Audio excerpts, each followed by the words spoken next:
much are the renovations on our €23,000 Italian lake home costing us? When we first bought this house in 2020, we got a very affordable quote from a local builder.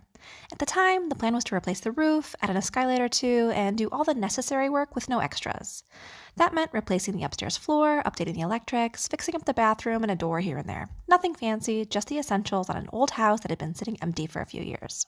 At the time, the quote was €45,000.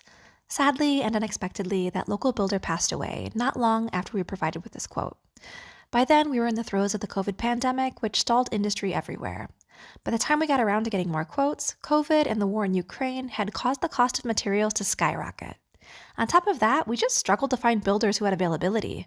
The Italian government introduced some tax incentives for people renovating their homes, and suddenly every contractor was booked and busy for the foreseeable.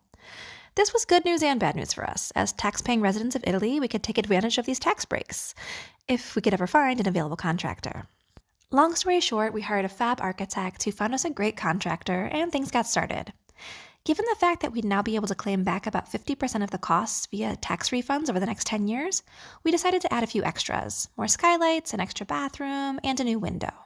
Side note, we live in the north, so things are more expensive up here than in the south. With that in mind, we budgeted €100,000, 75 for the quotes and a buffer for extras. However, as we learned the hard way, old houses hide secrets, expensive secrets.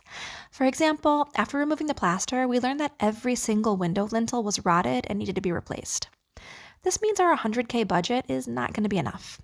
So how much is it going to cost in total? I can't say for sure. However, as you can see on this quote from our builder, labor is the bulk of the cost. Which is why, in order to get us over the finish line, we've had to say goodbye to the builders and be our own labor force. Luckily, my husband has experience doing this, so we're well placed to continue the work ourselves. I'll keep you guys updated on the costs as we start to get a better understanding of what a realistic total will be. In the meantime, if anyone has any contacts at Leroy Merlin, Zecker, or any other home supply store, we are very open to doing brand deals. I do have over 40,000 TikTok followers now and a very handsome husband to model your wares. Anyway, DM me if you're interested, and as always, follow along if you want to see the progress.